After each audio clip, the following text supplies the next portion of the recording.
Hello friends, ನಮಸ್ಕಾರ. ಇಂಥ ಬಿಸಿಲಲ್ಲಿ ಅನ್ನ ಜೊತೆ ಈ ತರ ತಾಂಬುಳಿ ಮಾಡ್ಕೊಂಡು ಅಂದ್ರೆ ಎಷ್ಟು ಚೆನ್ನಾಗಿರುತ್ತೆ ಅಂತಂದ್ರೆ ಹೊಟ್ಟೆ ತಂಪಾಗಿರುತ್ತೆ. ಸೊ ಮಾಡೋದು ಕೂಡ ತುಂಬಾನೇ ಈಸಿ. ಸೊ ಮೊದಲಿಗೆ ನಾನಿಲ್ಲಿ ಸ್ವಲ್ಪ ಕೊತ್ತಂಬರಿ ಸೊಪ್ಪು, ಒಂದು 5 ಬೆಳ್ಳುಳ್ಳಿ, 2 ಹಸಿಮೆಣಸಿನಕಾಯಿ, ಸ್ವಲ್ಪ ಕರಿಬೇವು, ಒಗ್ಗರಣೆಗೆ 2 ಒಣಗಿದ ಮೆಣಸಿನಕಾಯಿ, ಅರ್ಧ ಕಪ್ ಆಗಷ್ಟು ತುರಿದಿರುವ ತೆಂಗಿನಕಾಯಿ ಅಂಡ್ ಒಂದಿಲ್ಲಿ ಸೌತೆಕಾಯಿನ ತಗೊಂಡಿದ್ದೀನಿ. ಸೊ ಸೌತೆಕಾಯಿ ಎಳೀಕಿದೆ ಅಂತಂದ್ರೆ ನೀವು ಹಾಗೆ ಹಾಕ್ಬೋದು, ಇಲ್ಲ ಅಂತಂದ್ರೆ ಮೇಲಿಂದ ಸಿಪ್ಪಿನ ತೆಗೆದುಬಿಟ್ಟು ಮಾಡ್ಬೋದು. ಸೊ ಇಲ್ಲಿ ಮೊದಲಿಗೆ ಒಂದು ಬೌಲ್ನ ತಗೊಂಡು 1 ಕಪ್ ಆಗಷ್ಟು ನಾನು ಗಟ್ಟಿ ಮೊಸರನ್ನ ಆಡ್ ಮಾಡ್ಕೊಂಡಿದ್ದೀನಿ. ಸೊ ಗಟ್ಟಿ ಇರೋದ್ರಿಂದ ನಾನಿಲ್ಲಿ 2 ಕಪ್ ಆಗಷ್ಟು ನೀರನ್ನ ಆಡ್ ಮಾಡ್ಕೊಂಡಿದ್ದೀನಿ. ಸೊ ನೀವು ನೋಡ್ಕೊಳ್ಳಿ ಕನ್ಸಿಸ್ಟೆನ್ಸಿ ಅಂಡ್ ರುಚಿಗೆ ತಕ್ಕಷ್ಟು ಉಪ್ಪನ್ನ ಆಡ್ ಮಾಡ್ಕೊಂಡು ಚೆನ್ನಾಗಿ ಇದನ್ನ ಮಿಕ್ಸ್ ಮಾಡ್ಕೊಳ್ಬೇಕು. ಲೈಕ್ ಮಜ್ಜಿಗೆ ಯಾವ ರೀತಿಯಾಗಿರುತ್ತೆ ನೋಡಿ, ಸೊ ಆ ರೀತಿಯಾಗಿ ಚೆನ್ನಾಗಿ ಮಿಕ್ಸ್ ಮಾಡ್ಕೊಂಡು ಇಟ್ಕೊಳ್ಳಿ. ಅಂಡ್ ಫ್ರೆಂಡ್ಸ್, ಇನ್ನು ಚಾನಲ್ಗೆ ನೀವು ಸಬ್ಸ್ಕ್ರೈಬ್ ಆಗಿಲ್ಲ ಅಂದ್ರೆ ಸಬ್ಸ್ಕ್ರೈಬ್ ಮಾಡ್ಕೊಂಡಿರಿ, ಸೊ ದಟ್ ನಿಮ್ಗೆ ಇದೇ ತರ ಹೆಲ್ದಿ ರೆಸಿಪೀಸ್ ನನ್ನ ಒಂದು ಚಾನಲ್ ಅಲ್ಲಿ ನಿಮ್ಗೆ ನೋಡೋದಕ್ಕೆ ಸಿಗುತ್ತೆ.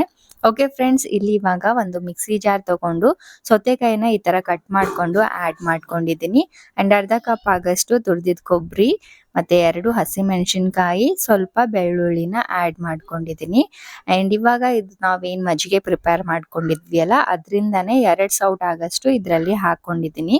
2 ಸೌಟ್ ಅಂದ್ರೆ ಒಂದು ಅರ್ಧ ಬಟ್ಲು ಅಂತ ಅನ್ಕೊಳ್ಳಿ. ಸೊ ಹಾಕೊಂಡು ಇದನ್ನ ಚೆನ್ನಾಗಿ ನುಣ್ಣಗೆ ರುಬ್ಕೊಂಡ್ ಬರ್ಬೇಕು, ಫೈನ್ ಪೇಸ್ಟ್ ರುಬ್ಕೊಂಡ್ ಬರ್ಬೇಕು. ಸೊ ನಾನಿಲ್ಲಿ ನಿಮ್ಗೆ ತೋರಿಸ್ತಾ ಇದ್ದೀನಿ ನೋಡಿ. ಸೊ ಎಷ್ಟು ಚೆನ್ನಾಗಿದೆ, ಒಂಚೂರು ಒಳಗಡೆ ಏನೂ ಇಲ್ಲ, ತುಂಬಾನೇ ಚೆನ್ನಾಗಿ ಫೈನ್ ಪೇಸ್ಟ್ ಆಗಿದೆ.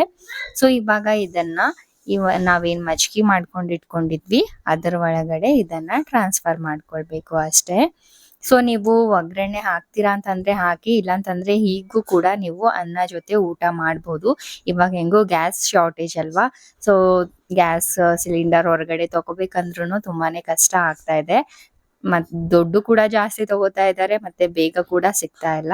ಸೊ ಇದಕ್ಕೆ ಸಿಂಪಲ್ ಆಗಿ ಒಗ್ಗರಣೆಗೆ 2 ಸ್ಪೂನ್ ಆಗಷ್ಟು ಎಣ್ಣೆ, ಸಾಸಿವೆ, ಜೀರಿಗೆ, ಕರಿಪತ್ತ, ಕೊತ್ತಂಬರಿ ಸೊಪ್ಪು ಮತ್ತೆ ಒಣಗಿದ ಮೆಣಸಿನಕಾಯಿ ಹಾಕ್ಬಿಟ್ಟು ಈ ತಾಂಬುಳಿಗೆ ಆಡ್ ಮಾಡಿದ್ರೆ ಮುಗೀತು, ನಮ್ಮ ಮಸಾಲಾ ಸೌತೆಕಾಯಿ ತಾಂಬುಳಿ ರೆಡಿನೇ ಆಗೋಗುತ್ತೆ. ಸೊ ಹೇಗೆ ಅನಿಸ್ತು ಈ ರೆಸಿಪಿ ಅನ್ನೋದನ್ನ ಕಾಮೆಂಟ್ ಮಾಡೋದನ್ನ ಮರಿಬೇಡಿ. ಸೊ ಚಾನಲ್ನ ಹಾಗೆ ಸಬ್ಸ್ಕ್ರೈಬ್ ಮಾಡ್ಕೊಂಡಿರಿ. ಬಾಯ್ ಬಾಯ್.